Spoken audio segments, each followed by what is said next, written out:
Okay, I think we should probably go ahead and get started. Kayla, are you ready? Yep. Okay, so I want to welcome all of our stakeholders to the Local Partnership Program Workshop number one. Hopefully you're in the right place today. We're going to be talking about guidelines development and the updates that we would like to make for the 2026 cycle. I'm going to start by introducing our team. If you could go to, yeah, there we go. Matthew Yasgod is our deputy director. He will join us later in the workshop if he has a chance. He's currently attending another conference, so we probably won't see him today, but you will see him at some point. I am Lashara Ward. I'm the associate deputy director, and Kayla, I'll go ahead and let you introduce yourself. Lashara. Hi, good afternoon, everyone. My name is Kayla Giese, and I am the assistant program manager on LPP. So I mainly focus on LPP formulaic, but I support Lashara for the whole program. Thanks for joining us. And we'll get into the next. Yeah, there you go. Go ahead, Kayla. Yeah, so welcome everyone again. Here's our logistics for Zoom. I'm hoping you're all familiar with this by now. Just as a reminder, we encourage you to make as many comments and ask questions as you can. Please use the raise hand feature early on into the topic if you can, but of course we will take breaks and pauses between each topic to acknowledge any questions or comments. Please use the Q&A tab to submit your comment or question. If you don't want to raise your hand, that's on the bottom of your screen. The chat feature has been disabled, so you are not able to access that.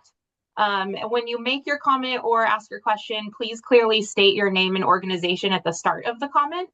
And do not share your workshop registration link or phone number with anyone else, since those are specific to the user. So we want to be able to see your name as you ask questions or interact with us.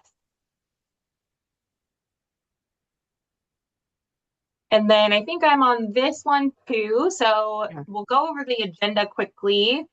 So for today, our workshop focus will be first a program overview for all of the local partnership program, both competitive and formulaic.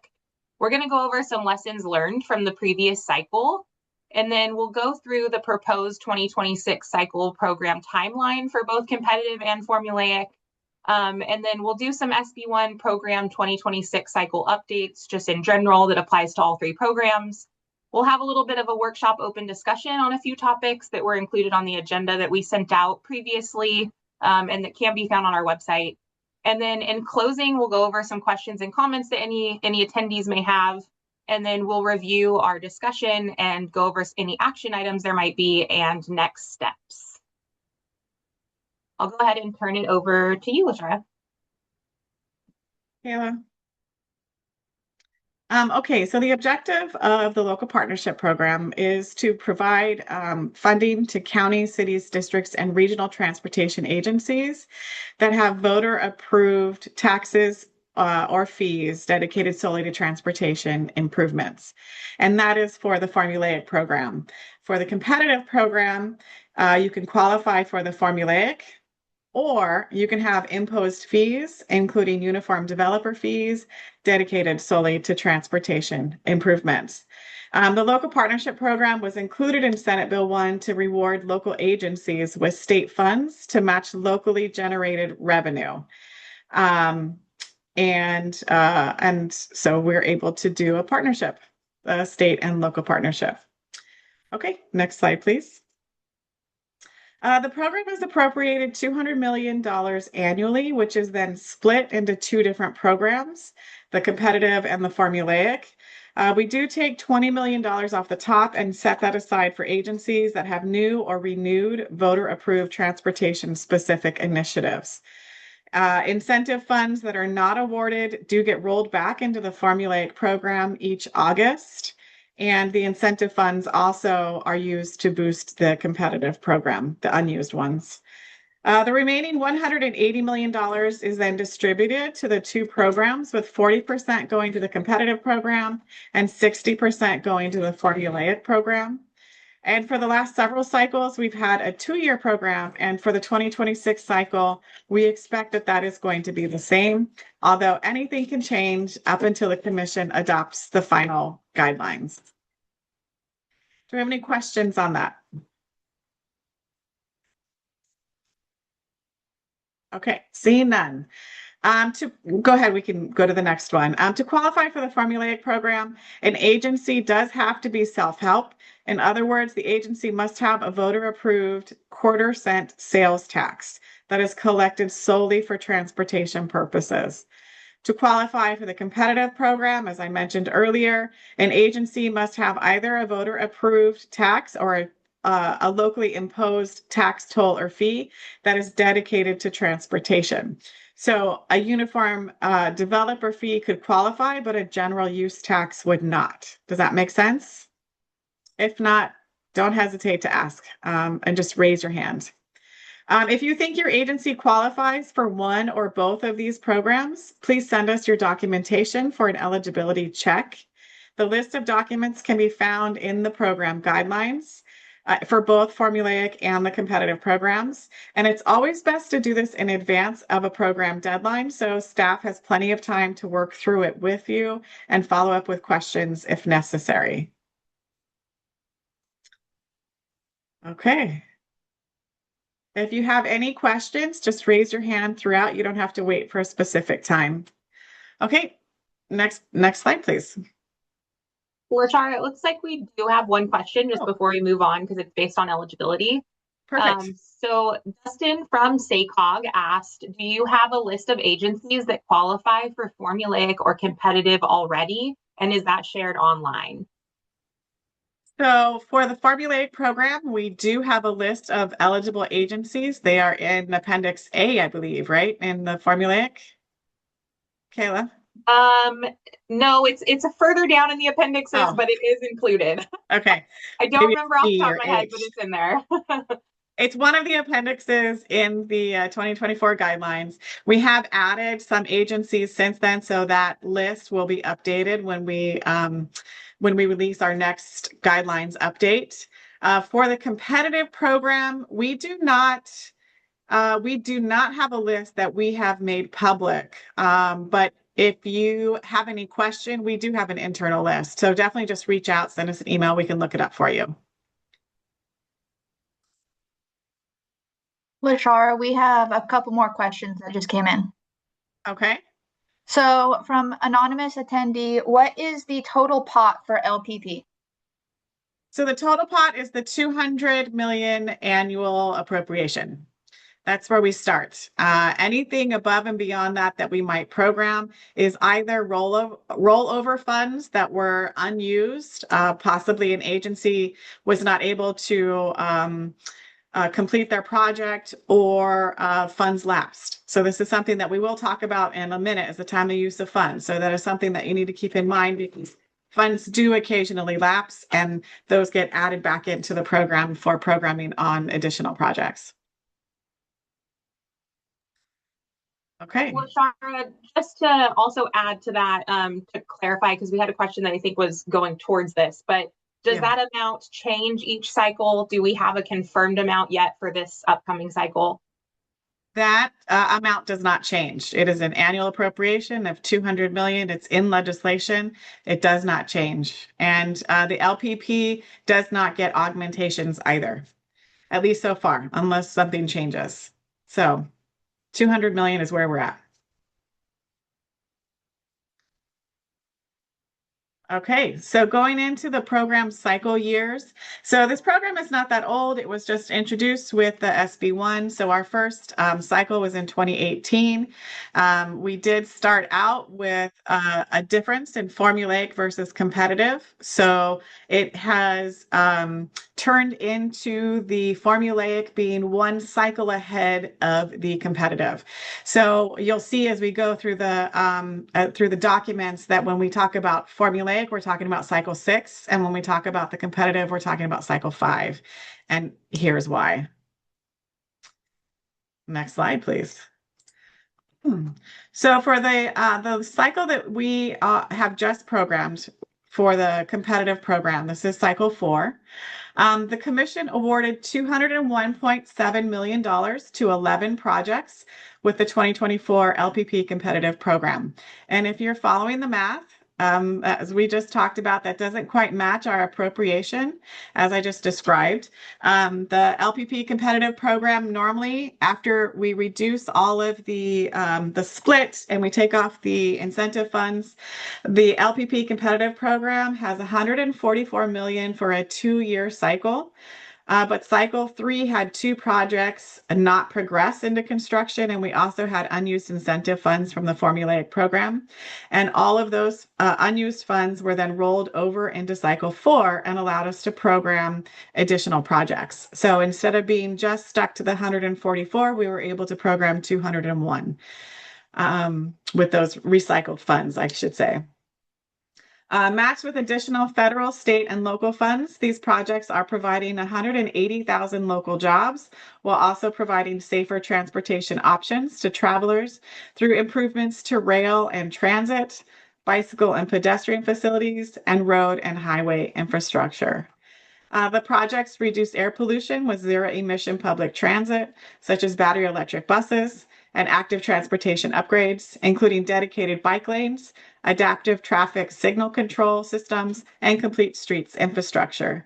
They also reduce traffic congestion with interchange and local road improvements that promote safety, and they uplift community voices by incorporating community feedback into project designs. Kayla, you want to tell us about the formulaic program? Oh, sorry, I didn't There you realize go. I was muted. Okay, yes, thank you. So in the formulaic program, we currently have 46 eligible agencies. There's that appendix letter that we were looking for earlier. So it can be found in Appendix C of the LPP formulaic guidelines on our webpage. So there are 2 active cycles available for funding in the LPP formulaic program at one time, essentially. So currently we have the 2022 cycle that's ongoing. These numbers are not quite accurate as of, I think, December, so they're a little less now, but we have around 20 million available through June 30th of 2026. Some of you may have received an email from me actually a couple weeks ago reminding you to program and allocate those funds by June. And then we currently also have the 2024 cycle open, so that has around 89 million available until June 30th of 2028. So we have so far programmed over 127 million in 2024 cycle funds. That was through October, so that number has gone up, obviously, through now. And then Lashara has already gone over eligibility criteria, but the formulaic program essentially screens for eligibility and completeness. So I can go ahead and pause here and see if there's any questions or comments for either of us.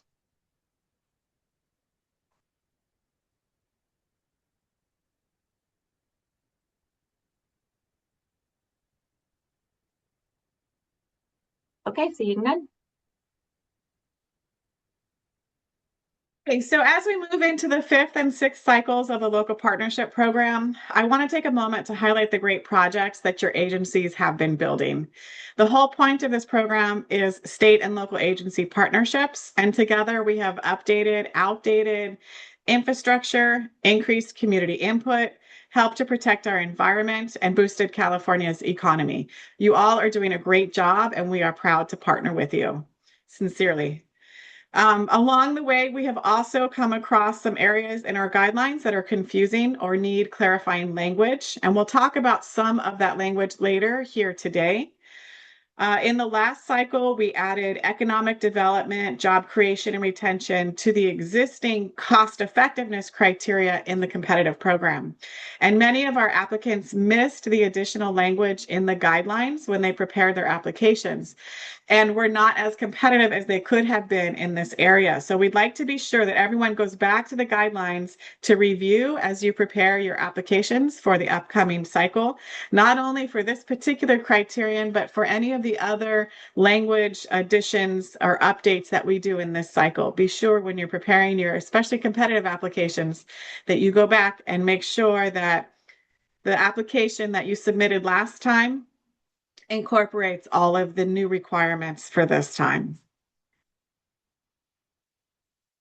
We are also having an awful lot of lapsed funds and post-fact time extension requests, unfortunately. we try to help these projects to get back on track, but unfortunately, we are not able to help in all cases, and several projects have lost funds. We're going to do all that we can to help you keep your funds, but please keep those timely use of funds dates in mind and proactively request time extensions. You can ask also, by the way, for additional time for completion at the time of allocation. So if you know that your project cannot complete in 36 months and you're going to need 42, tell us that at the time of allocation, rather than potentially losing funds due to the time of use of funds policy at the very end. Finally, if you have come across any issues with the LPP program, whether it's competitive or formulaic, and you want to let us know about it, please do so. Now's the time. We're updating our guidelines for the next cycle. And if it's an issue that is widespread and we can address it, then we definitely will. Or if we maybe don't even know about it, sometimes that happens too. So definitely let us know. Any questions or comments at this time? Hi, Lashara. Yes, we do have a question from Kathy. What time extensions are available? Max length of time, number of separate requests? Okay, so basically there is, by the way, this is in the guidelines.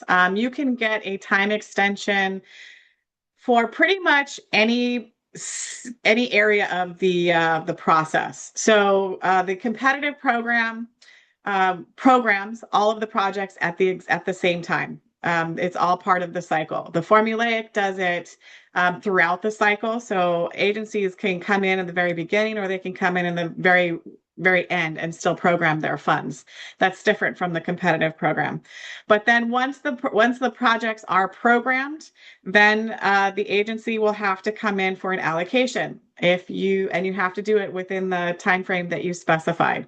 If you are not able to come in during that time frame, then you can request a time extension.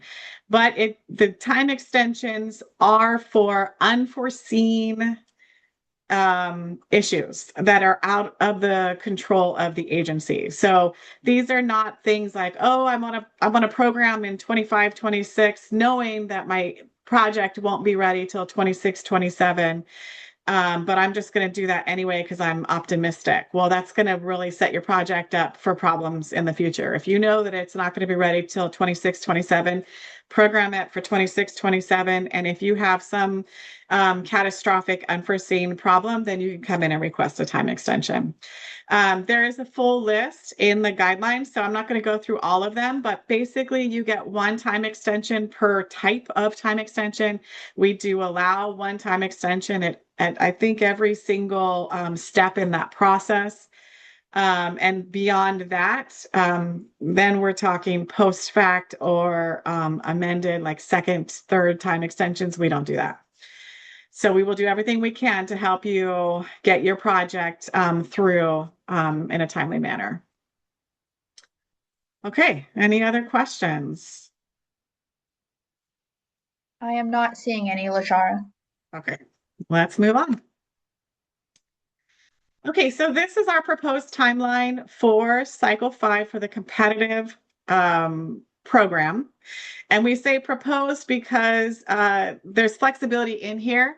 We hold the right to change as necessary. So right now we are doing workshops. That is for this spring.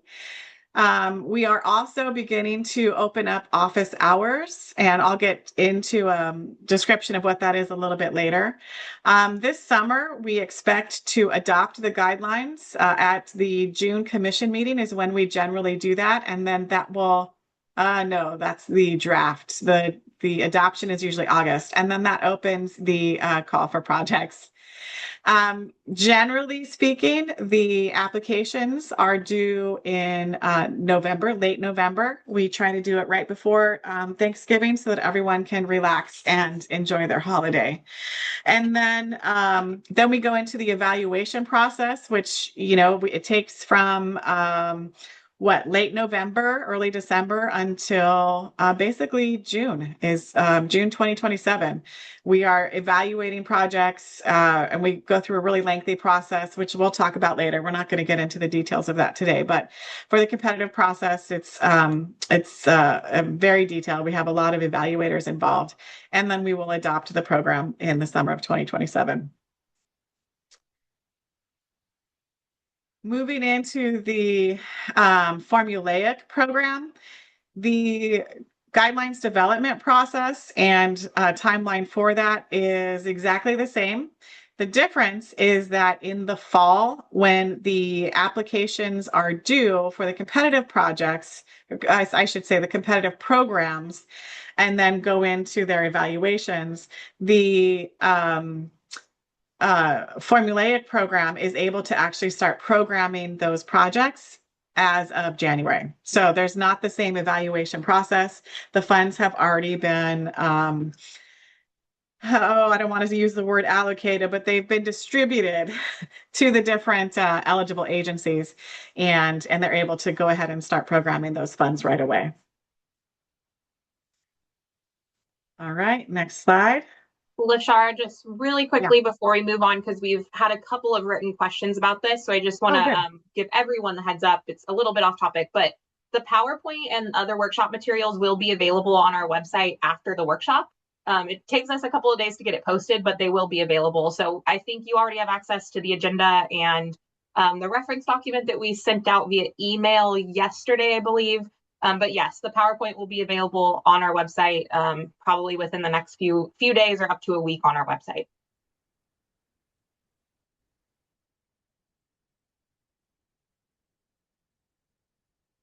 Okay. So the guidelines development process, that's what we're beginning here today. So we've had one kickoff workshop.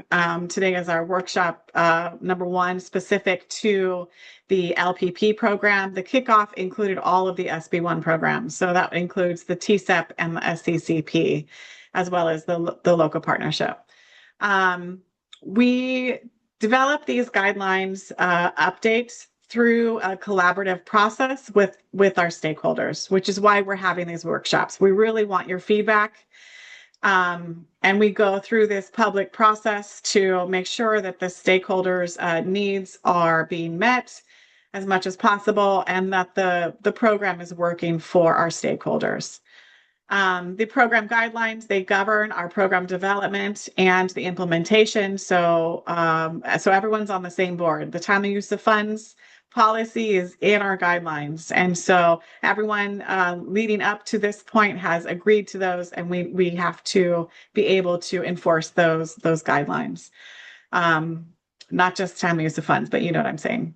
The public monthly public guidelines development workshops and virtual office hours. So we are not going to have monthly workshops like this on the guidelines language, but we will be having monthly office hours available.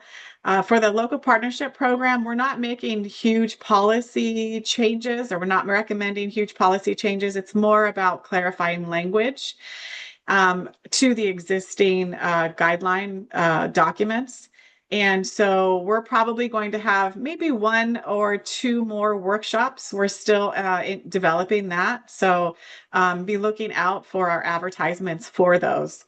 And then once the adopted guidelines or the guidelines are adopted by the commission, they govern our project selection and our program implementation. So when the competitive program is evaluating all of the project nominations, we are going back to the guidelines to see what we asked for and whether or not the application meets those requirements. And that's how they, the most competitive projects are the ones that have addressed all of the items that are identified in the guidelines.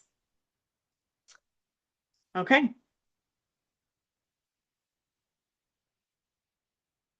So looking forward into cycle 5 for the competitive and cycle 6 for the formulaic, we are looking at a 2-year program period. We do reserve the right to make it a 3-year program if that is on the table. Right now, we are looking at doing a 2-year program. We are updating our equity supplement to promote community engagement and equitable outcomes. I believe that Beverly Newman is heading up that, so she will be talking about that probably with her TCEP workshops, and I expect that we will also be having a separate equity workshop focused specifically on the supplement because it affects all three programs. We are also looking at considering workforce development. We have it already just briefly in all of our guidelines, but we do want to strengthen it. We want to really encourage agencies to consider increasing jobs, hiring folks locally, increasing your economy. Naveen Habib is heading that, and she manages the SCCP program. So, but we will be incorporating this as well into the local partnership program competitive guidelines, probably also into the formulaic, but that's still being discussed. The introduction of CAPTI 2.0 strategies for all the SB1 programs. These don't affect the LPP program quite as much as they do with the SCCP and the TCEP. They have a lot more work to do in terms of incorporating the policies that meet those strategies. But I think for the local partnership program, we're doing pretty good there. The updates to our land use efficiency and pro-housing criterion. This is one that I'm actually spearheading, and it affects mostly the competitive and the SCCP programs. Both programs ask applicants to describe the proposed project's connection to and impact on local land use decisions. It's not merely a suggestion, it is actually one of the selection criteria in both programs. And how well the application describes this will affect the overall evaluation for this section. Over the last few cycles, commission staff have worked with staff from the Department of Housing and Community Development to assemble guidance for applicants on how to meet this criterion and describe how the proposed project will support and advance local and regional transportation efficient land use and housing goals or pro-housing principles. And we also employ assistance from staff members at HCD, that's the Housing and Community Development, to evaluate this criterion when we perform project evaluations. For those of you that applied to either of the programs last cycle, you'll recognize this as the transportation, land use, and housing goals in the LPP competitive program. And if you applied to the SCCP, it was the efficient land use and housing criterion. The supplement that we'll be focused on updating was included as Appendix E in the pro-housing designation supplement in the LPP competitive guidelines.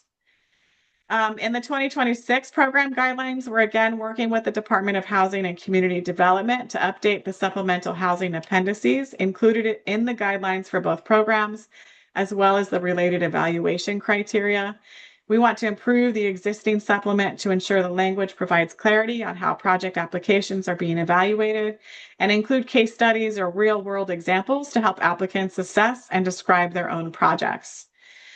We plan to bring these ideas back to our stakeholders during the program-specific workshops in the coming months. So I don't think that we're going to have a specific housing workshop. Rather, we will talk about it in one of the LPP or SCCP focused workshops. We're still working out the details on that, and we will invite HCD to join us for that. And lastly, we are, for both programs, looking at the language just to reinforce statutory or program requirements where it might be confusing or vague. We're looking to update those kinds of things. Okay, next slide. Any questions? Okay, so this is the overall format for these workshops. We are posting the agendas 1 week before. And for this first round of workshops, we were not able to post because we were having technical difficulties with our program, but we did try to get those emailed out to everyone that had registered at that point. They are now on the website, and we will strive to do that for each of our workshops moving forward. The meeting materials are emailed out to registered attendees 2 days before. We emailed these out for our workshop yesterday because we had the Martin Luther King Day holiday on Monday. So we lost a day there, but we are trying to get those out to everybody 2 days in advance of the workshop. All of these presentations are recorded and will be posted on our website after the workshop, as well as the PowerPoints themselves will be made available. The guideline recommendations that we are making are based on discussion with stakeholders and feedback. So please share with us your thoughts. And if we've covered a topic in a workshop, we may or may not bring it back to another workshop. Mostly we do not. So we talk about it once and then we move on to the next thing. But we can always adjust if necessary. Are there any other questions before we move on to the next slide? Yes, we do have a question, Lashara, from Eduardo. What project scope would qualify under K, other transportation improvement projects for local partnership competitive? Under K. Is this from I think Eduardo's referring to the section in our guidelines that lays out the eligible projects. I And see. so, yeah. So for a project scope, what would be good actually is if Eduardo, if you could reach out to us and request office hours or send us an email, then we have the opportunity to get into that in more detail. Generally, the LPP funds infrastructure projects. So we're not looking to fund education or software. Gets tricky because if the software is attached to a hardware, then it's covered. If it's just software alone, it may not be covered. So focus on infrastructure projects and you should be good. I'm not sure what K is, but we can go back and look. Are there any other questions? Okay, next slide. I think this is you, Kayla. Yeah, thanks, Lashara. So like I mentioned previously, we'll be going over, I think there's 3 topics for us for LVP formulaic, 3 or 4. So the first one we're going to chat about, and again, I want to encourage all of you to raise your hand or send in questions or comments, because this is specifically where we really would like your feedback, even if it's just to tell us you support the change. So with project cost savings, we are just doing some clarifying language in this section. We're not changing the policy or anything like that. It's really just to clarify the process, because we've noticed that the process can be a little confusing for stakeholders. And even on our end, we're realizing that we're not necessarily being notified in time and such. So you can see on the screen that we're really just adding that the CTC should also receive the written request for cost savings along with Caltrans.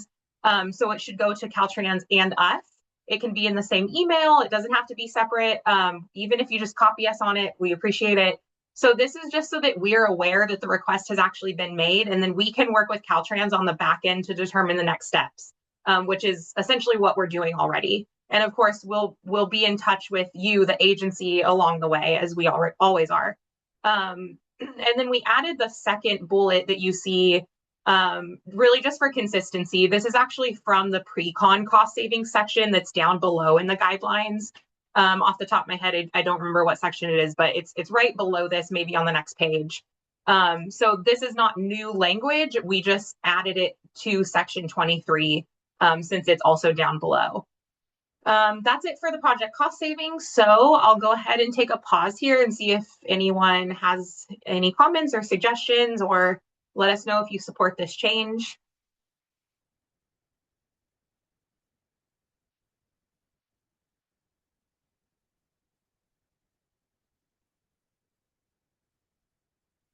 Okay, seeing none. Oh, I do see Jillian's hand raised, so I'll go ahead and wait to move on. Go ahead, Jillian. Okay, hi Kayla. So on the bullet, the second bullet, sorry, Yes. it's not being so prescriptive to say like that we're needing to have the dollar amount all figured out, right? Because like basically what's on my mind is that, we'll have a project open to traffic and then, there's still several months usually of like closeout and costs and, invoicing and all of this stuff. Of course, having to take place within the expenditure, before the expenditure deadline. Um, so is what's required as simple as just basically letting Caltrans and CTC know, hey, overall, we're seeing a savings. We expect to have savings of LPP formula, and then sort of the details get worked out later. Because in our experience, it takes like months, if not more than a year, to like button up that number. Yeah, understood, Jillian. So basically, yes. So we'd want to be notified as early on in the process as we can be. Obviously, we don't want agencies to reach out and tell us, oh, we think we're going to have cost savings. We want to know that you're going to have cost savings. It doesn't have to be an exact amount. And we Okay. work with Caltrans to determine that amount. So that's kind of where that must include confirmation of the cost savings. I guess now reading that and you bringing up this comment, maybe we need to rework that language also a little bit. So if anyone, we can go back, me and Lashar can go back and see if maybe we need to make that language a little more detailed also. But yeah, we don't necessarily expect the exact amount because we understand that you still might have invoices and such, and Caltrans has to look into the accounting side of things, but it doesn't necessarily have to be detailed and prescriptive. So since you asked the question, Jillian, are you suggesting then too that maybe we do add a little bit more of that detail into this section? Or would you like to see that at least? Yeah, I think it could be a little bit more clear. And certainly, I think there's a value in not being so prescriptive because, of course, processes may Right. evolve over time. So, I'm not suggesting it should be like a play-by-play of exactly how it needs to go down. But yeah, at least something just to indicate. Yeah, I'd have to sit and play with it, but Yeah. No, understood, Jillian. I understand where you're coming from that. And yeah, Lashar and I can definitely go back and see if we can add some clarification there for sure. awesome. Thank you. Thank you.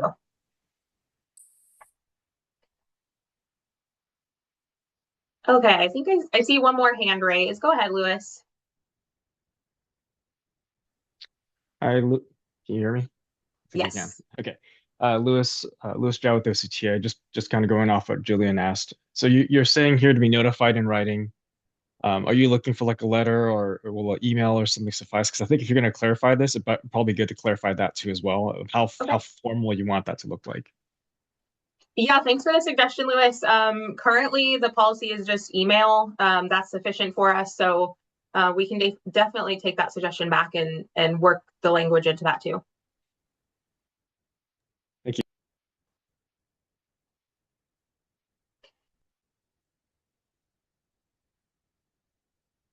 Okay, any other questions or comments on this topic? Seeing none, so we'll go ahead and move on now. Okay, so the next update we have for LPP formulaic is the reporting requirement section. So this is section 24 of the guidelines. It's just below that cost savings section that we just went over. So we just added the 2 blue bullet points that you see on your screen. And again, this is just a clarifying edit. We're adding language that's actually directly from the SB1 accountability and transparency guidelines, just for consistency. And so that the information is here in these program guidelines also. So just want to reiterate, this is not new language. It is literally copy and pasted over from the accountability and transparency guidelines. And it's just new to these guidelines. So I've had a lot of newer agencies kind of ask about this. And so we thought that it would be best to also add this into our LPP formulaic guidelines. That way it's in one spot when you're actually reading these. So happy to take any comments or questions on this section before we go ahead and move on. Kayla, we did have a comment from the previous slide just saying from Jose that the change for cost savings seems fine. Awesome. Thank you, Jose Luis. Appreciate it.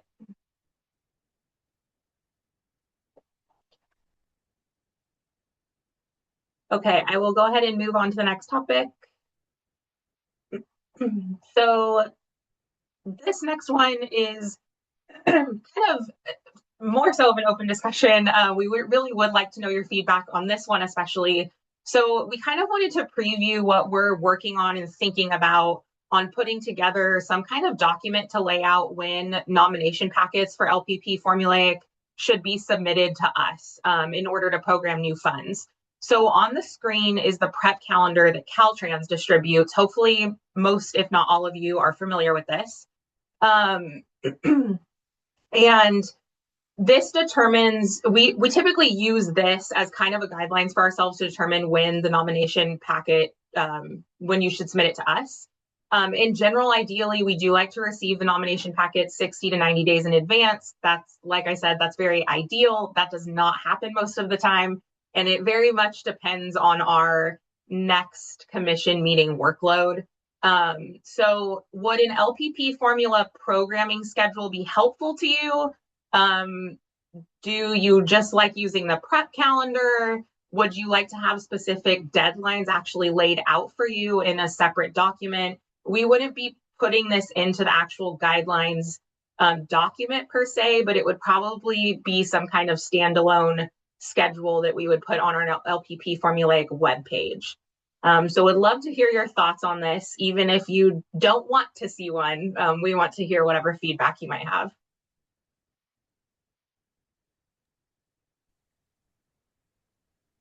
Kayla, let's do the hand raise because one of the questions in the Q&A is from the previous slide. Okay. So let's go to Jose Luis. I will unmute you and you could go ahead and unmute yourself and ask your question, Jose. Yes, and just to be clear, I'm actually asking a question about this slide, not a previous slide. Nope, you're good. You're good. Yeah, Kayla, I think what I wanted to say was it's related to this. In the past year, we had to change or program. We had to program LPP funds and I think amend LPP funds. And you asked kindly that we do those in separate meetings. And because if you let's see if I can remember. There's a request to program. We had to do a request to program funds, a request to amend funds, and then a request to allocate funds. And there was a strong preference from CTC staff that we do those at 3 different meetings. And I wanted to give a little bit of feedback. I think it's wise to do your amendment request and see if it passes. And then do your allocation request, though, you know, you can always pull it if it doesn't in the same meeting. But I think 2 of the others, I think it's programming and allocation. I don't see why those can't happen in the same meeting. It was onerous to submit them for different meetings, track them across the meeting dates, you know, follow it on the agenda. When I think it could just be a one-time thing. I think there might be this perception that commissioners don't want to see an allocation at the same time as a programming, or maybe the public doesn't want to see that, but to me, it makes sense. Okay, you're putting money on this project and you're asking for it at the same meeting. It actually looks efficient. So I wanted to give the feedback of at least a request to not promote separating actions across multiple meetings. But I know that's not the question you're asking on here. On here, it's for me, it's like, you know, just set your schedule and we'll follow it. I did have one other piece of feedback, which was the paperwork required, I think, is either to amend or to program LPP formulaic. I think a mock format of what someone else has done, you know, you could maybe delete the names of projects or something like that, might be helpful. It looked really intimidating, the requirements for programming LPP formulaic. And I think there was even some back and forth where I thought I followed all the steps, but I didn't provide everything the way CTC wanted it. Thanks, Jose Luis. Yeah, I appreciate the feedback, and I can speak to both of those actually, because I think I hope my response will be helpful to everyone that's on the call that has at least been through the process of programming new funds or supplemental funds, whatever it may be. Obviously, every request is very subjective, and like I mentioned earlier, we do sometimes have to fluctuate when we put things on commission meeting schedules or agendas because of the workload that maybe is on that agenda for us. I understand and do have sympathy for the frustration with not always being able to program and allocate in the same meeting.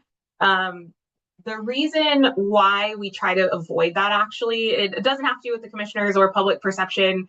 It's actually because of the workload on the back end. So Caltrans, when we program new funds, there's also a piece to that Caltrans has to handle. So when we do an allocation in the same meeting, it essentially wires are crossed and we have to do some extra steps to get the allocation on also. So that's why we don't necessarily encourage it. We can get it done if we absolutely have to. I hope you all know that Lashara and I are always willing to work with you when we need to. So, but that's kind of the reason why we ideally don't like them on the same agenda. But I do hear the frustration and I understand it. We can, of course, take that feedback back and discuss it internally and see if there's anything we could do about it in the future. As far as a mock nomination packet, can also take that feedback back also. I want to encourage everyone, when you submit a programming request either for new funds or supplemental funds, we lay out the nomination packets in Appendix A, and I believe B is also the supplemental. So we can revisit those also just to make sure that those are clear, and maybe we even need to just add on the top there that, to follow the formatting. So I know the information can be really intimidating, especially when it's pages long. So we can definitely take that back and discuss it too. So thanks for the feedback, Jose Luis. Thanks. I wanted just to respond briefly.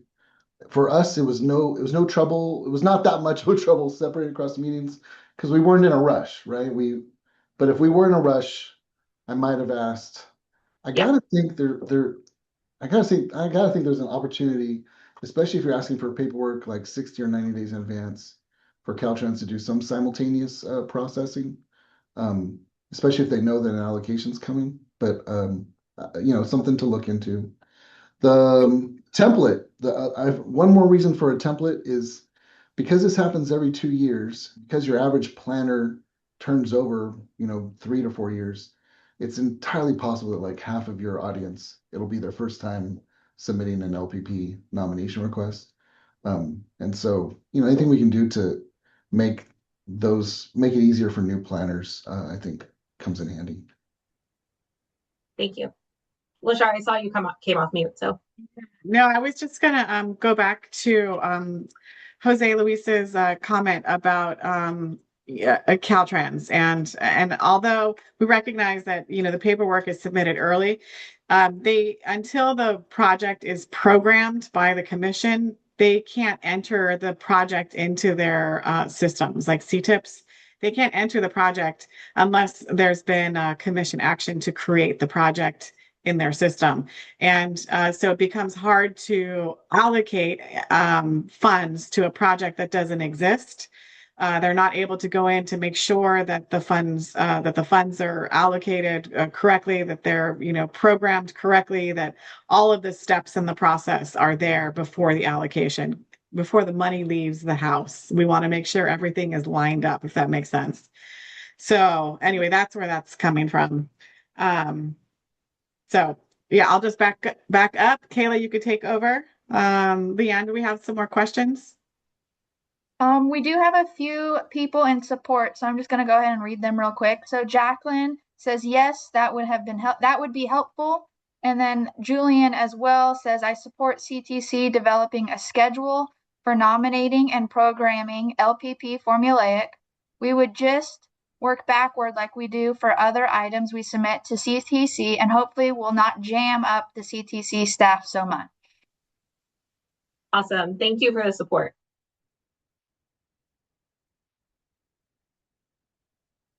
And then Leanne, I can go ahead and take this question from Jillian on the previous slide. So Jillian, you asked what is a first section progress report? That is right down here on the second bullet. So I believe, and I hope I'm not getting this wrong, because I actually had to go educate myself about this a while ago too. So I believe this has to do with CalSmart, and it's a certain section in CalSmart that the project has to report on.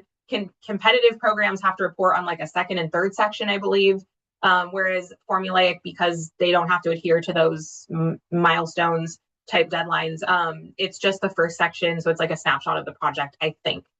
So I hope that clarifies, but there's more information in the accountability and transparency guidelines that can also be found on our website. They have their own separate web page. Feel free to reach out if you guys need a link to that, and I'm happy to email it to you directly. Is there any more feedback on the prep calendar idea? Any other suggestions? I really appreciate the feedback that we've had so far from everyone. Okay, and of course, I'm sure Lashara has already stated this, but if for some reason you're not comfortable speaking up in the workshop today, or you think of something later, please feel free to email us. We would love to hear from you if you think of it later, so that we can, brainstorm and take your feedback as early on as we can. So I think this is the last topic that we have for today. So this next one is about our public list of programmed projects. So most of you probably see this document. I know it's really hard to read on the screen. You don't necessarily need to read the information. It's just a snapshot of our program of projects that we include in our program amendment book items for LPP formulaic. Again, this is just formulaic projects. This is not competitive projects. This is essentially the list that we update whenever we have an approved program amendment. It shows every project that has been programmed to the LPP formula program. And then once approved, it also shows funding balances for each LPPF eligible agency. We use this document as an attachment for every LPP formula program amendment book item, as I mentioned. And we also update it on our LPP formula webpage after any CTC meeting where a change was approved. We want to know how this document can be more helpful to our stakeholders. It has a lot of information on it. And of course, the information on it that you're looking for is really only pertinent to your agency. But we know that it's kind of it's a large document, and it can definitely be intimidating, I'm sure, and even hard to read sometimes. So is there information that we display here that you don't find helpful, or information that we haven't included that you think would be helpful? We'd really like any feedback you might have so that we can make this document more user-friendly. I probably should have started with this too. This is not necessarily specific to a guidelines update. This will not be included in the guidelines document. But Lashara and I thought it would be helpful to use these workshops as a kind of a formulaic training opportunity, and just to get feedback again on what we can do to make the program more user-friendly.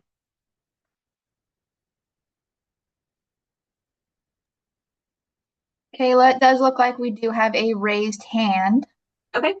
Ben, if you would like to unmute yourself, you are free to ask your question. Hi, can you hear me? Yes. Oh, great. So you're saying this is a public document that's showing all the funding and whatnot. I think it would be useful to have time of use of fund deadlines on it. That could be pretty helpful. Might help with the issue they were having earlier about, lapsing funds and whatnot. Yeah, thank you, Ben. I appreciate the feedback.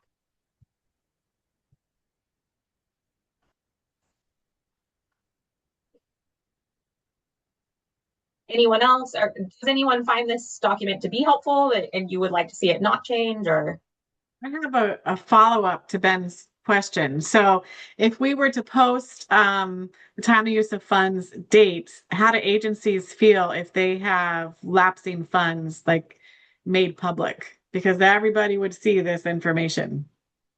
Is that something, I don't know, you can maybe, can you guys do a thumbs up? Did I allow the reactions? Thumbs down? I don't know if they can react on here. I don't remember if we set it up that way. I see some hands raised rolling in, so maybe we'll okay. So there's some opinions coming in. All right, good. Let us know. Let us know. All right, Julian, I will go ahead and unmute yourself and you could ask your question.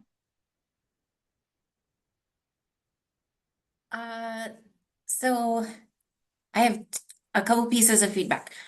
One is for me, it's absolutely helpful to be able to see like remaining balances, especially because I think it can be kind of easy in the formulaic program to get tripped up, like since you do redistribution of like the incentive funding or, of savings or lapsing funds, et cetera. So sometimes, well, just I think that's important, like for us to always be able to make sure that we're programming, to our max. So that's one thing. Something else, as the program is getting older, I tried to zoom in the attachment to see what the headers actually are. I think they're fiscal years. They're in the middle. As the program gets older and older, like the spreadsheet is just going to become a total monster. I know it's not totally apples to apples, but like the TIRCP spreadsheet that you guys take, I think it's on this month's agenda. It's kind of a beast too, right? Because we have like lots of cycles of TIRCP now. But maybe instead of it continuing to get longer to the right, maybe it gets longer like in number of pages going down, and it should just be like by cycle. Okay. As we close out cycles, it's still that may not make it any less unwieldy, because there are a lot of the agencies that do receive the LPP formula, and then you have to list out all their projects. But just an idea. I was trying to think about, how you could maybe they're like individual reports per cycle or something, so that, but then thinking about if I was like looking at it as a member of the public, then you're having to, dig around and figure, like click into each file. So I don't know, but maybe could take some inspiration from like some older programs, to kind of see what they do for transparency. Yeah, thanks, Jillian. I really appreciate the feedback. And Lashar and I talk about this document more than any of you would want to know, but because obviously this PDF document is large and you can't imagine what the Excel spreadsheet looks like. So so I really like the suggestion of checking out TurkUp. I know that like we also have, toyed with other ideas of other older programs like STIP and such. So yeah, just appreciate it, and we'll continue to brainstorm on this. I'll go ahead and move on to the next person. Unless Jillian, did you have more? I would just say we're always looking for help on the timely use of funds, or Okay. like extra places. So would me too, Ben's statement, and then Lashara, to your question.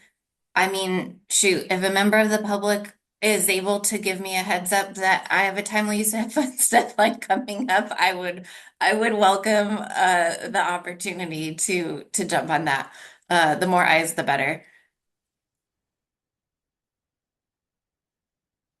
Thanks, Jillian.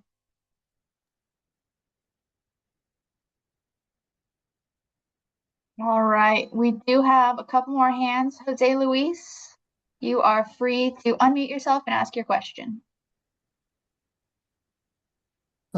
Yeah, so I found the PDF. The same comment as Jillian about, I think there's, because I don't know, I found another version of LPP where you just put the fiscal year in a column as a field. But to answer your question, I'm totally fine with the public knowing about timely use of funds, and if we've had money that we've lost. And similar to what Julian said, the public doesn't actually interact with this thing that much. But I would also add, it's really on us regions to be keeping track of our deadlines. It doesn't mean we shouldn't have it here, but if anyone's new, I would say make sure you create your own list with your timely use of funds, because these things can be extended and then you have new dates, and you got to keep track of that. And I don't think we expect you guys to keep this updated as people get extensions and stuff all the time. That was it. Thanks, Jose Luis. I appreciate it. Any more comments or questions? I think this is our last discussion topic actually before we start to wrap things up. So even if you have some on the previous, feel free to raise your hand or submit a question. Kayla, we do have a couple more questions, raised hands coming in. Okay. Kathy, if you'd like to unmute yourself, you can go ahead and ask your question.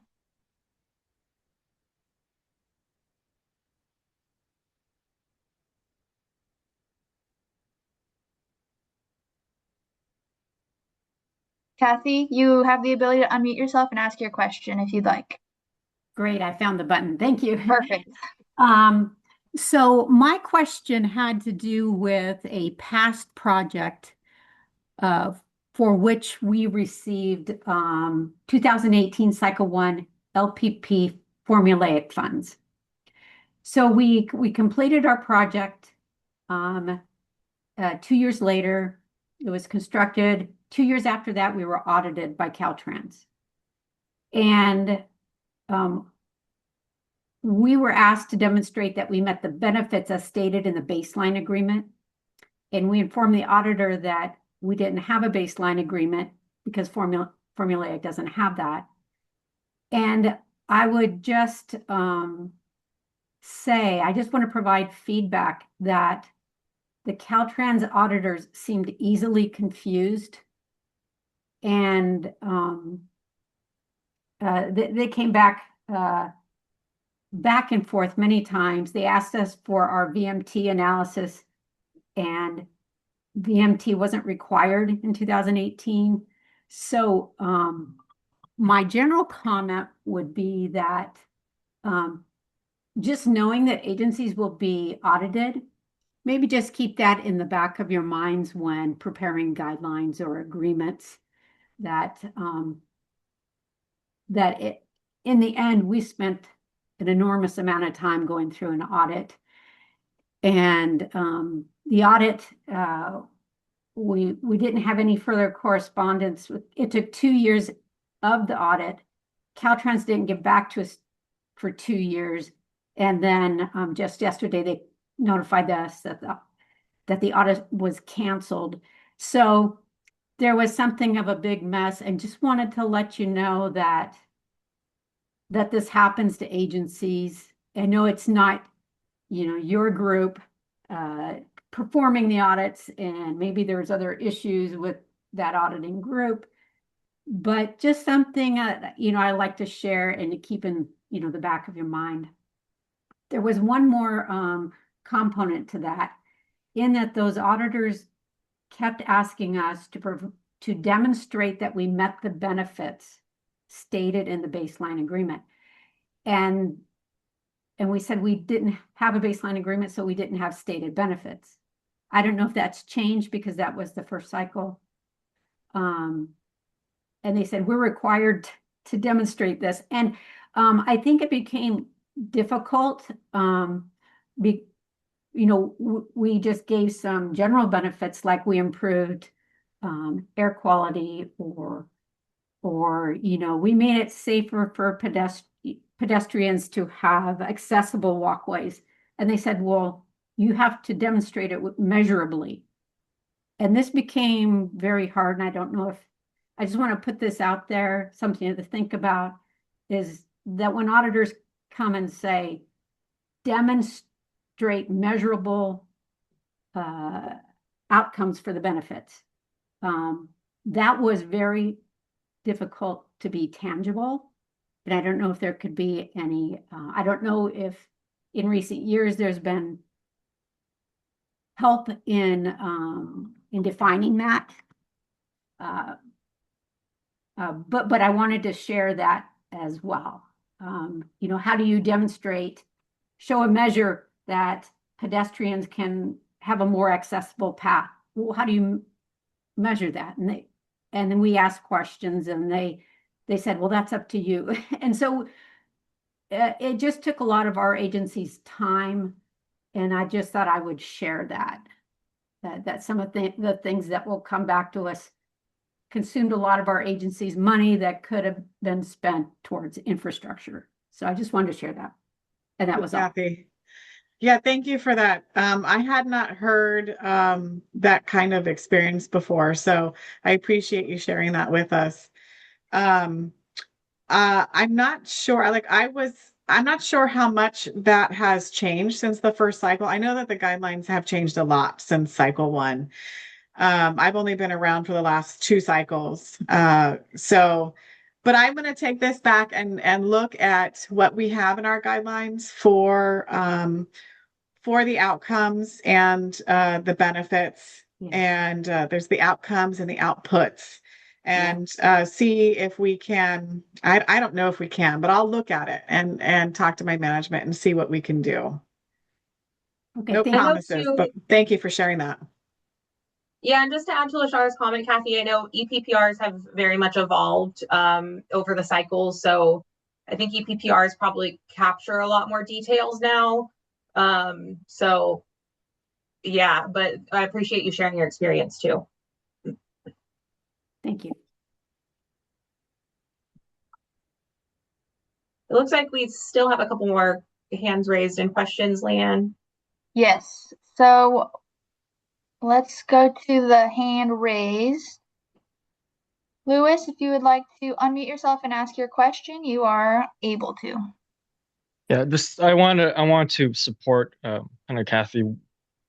Having gone through so many of these audits from the state, I think the language and the guidelines really matter.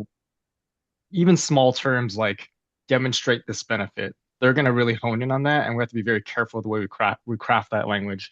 I think there are things where Kathy's right, you can't really measure it. It's just a statement, right? And or just basic planning, good planning practices.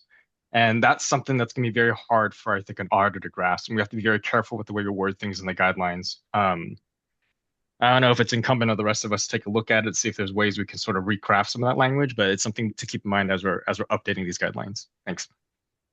Thanks, Liz. Yeah, and for sure, if you guys come across anything like that in the guidelines and you do have a suggestion for updated language, send it over. We will definitely consider it, workshop it, and it may get incorporated into the guidelines. So yeah, thank you for that. And then it does look like we have a comment, and it's going to be on this slide that you guys have up right now.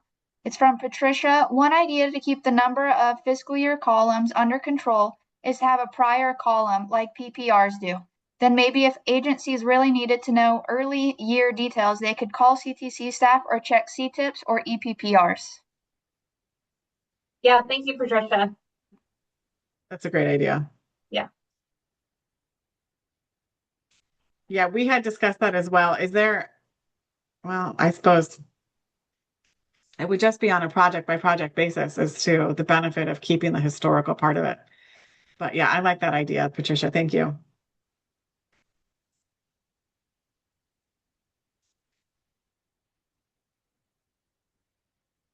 Okay, I'm not seeing any other hands raised or questions or comments right now. So I think we're safe to probably move on to the next slide, Lashara. And then, of course, if anyone thinks of anything, you're welcome to raise your hand or submit a question. Thanks again for everyone's feedback. Really appreciate it.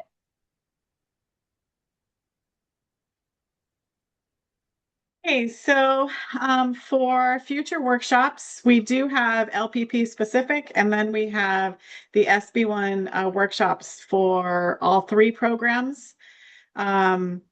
Let me start there. So for the SB1 programs, we do have a future workshop focusing on advancing equity and community engagement. And that will be prepared in coordination with the Interagency Equity Advisory Committee. Beverly is working closely with them to make sure that our updates are working for them and for all of our programs. And of course, the expanding workforce development, which I've already discussed earlier, and the land use efficiency and pro-housing. So those are the big ones for all 3 programs that you'll see coming in the next few months. For LPP specific, we're going to continue clarifying language like we've done today. It might just be, we have more, I think right now we have more suggestions in the formulaic program than we do for the competitive program. So it might be a Kayla show for the next few workshops, but we'll see.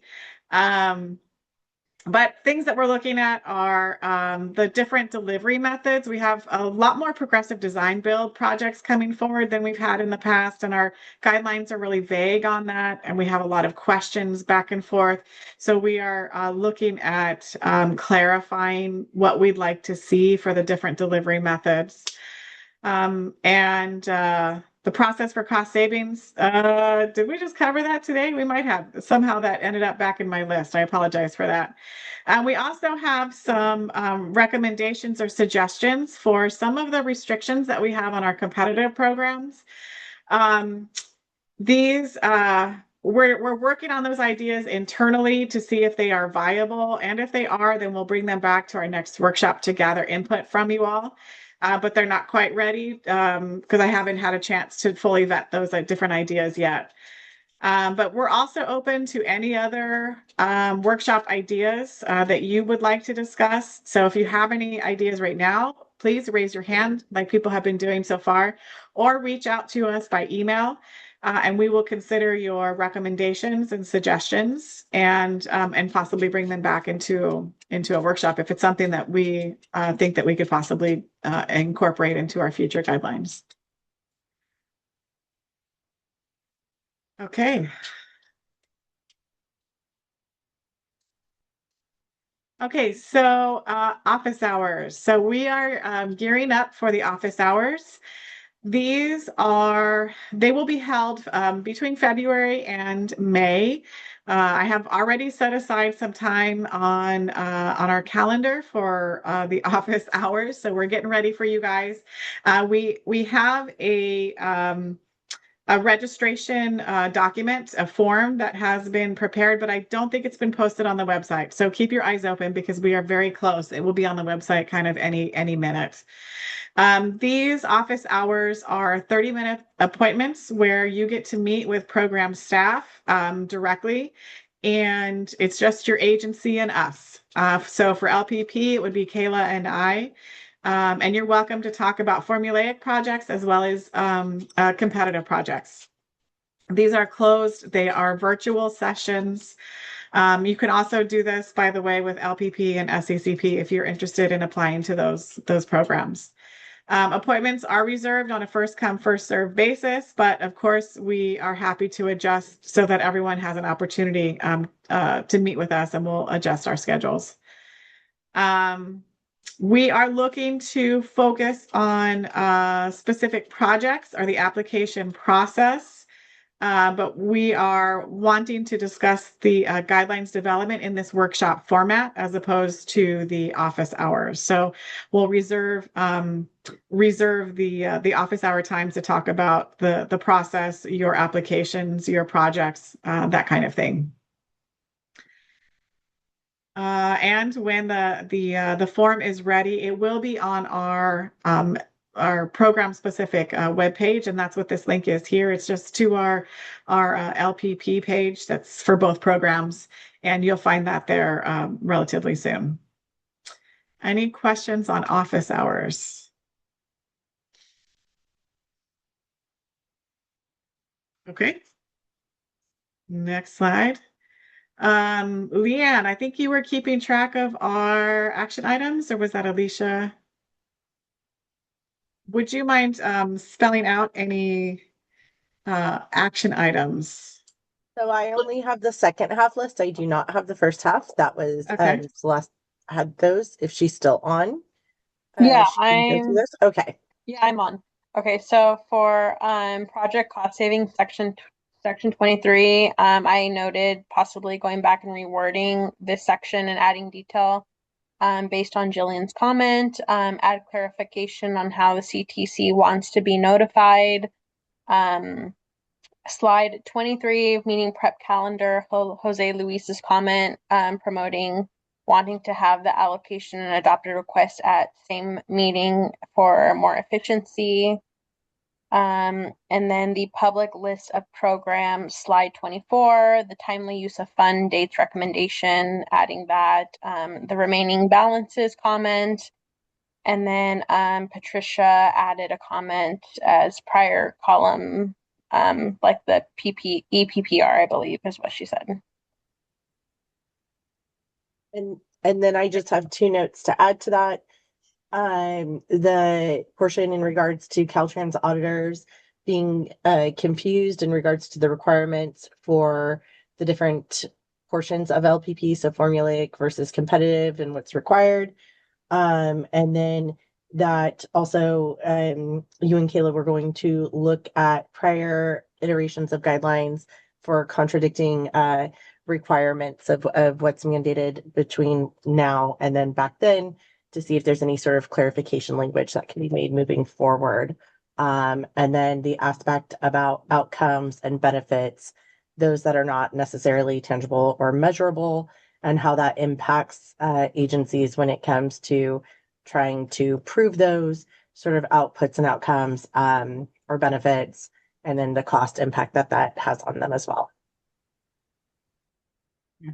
Awesome. Thank you, Celeste and Alicia. I appreciate that.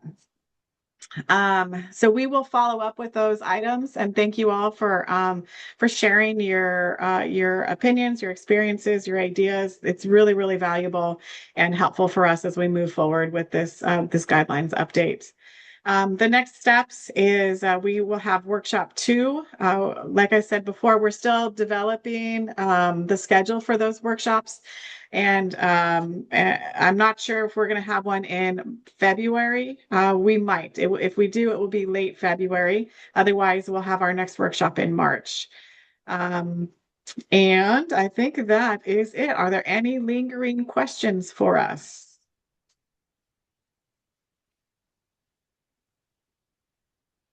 Okay. Well, thank you all so much for joining us. I really appreciate the time that we've had together. I know that taking an hour and a half, we got finished early, out of your day to talk about a program can sometimes eat away at your day. So I appreciate you spending your time with us. And I look forward to working with you all. Kayla, do you have any final words? I don't. Thanks, everyone. And again, thank you for all your feedback.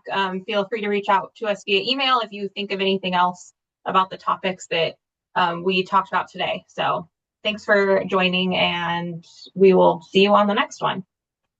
Okay. Bye-bye.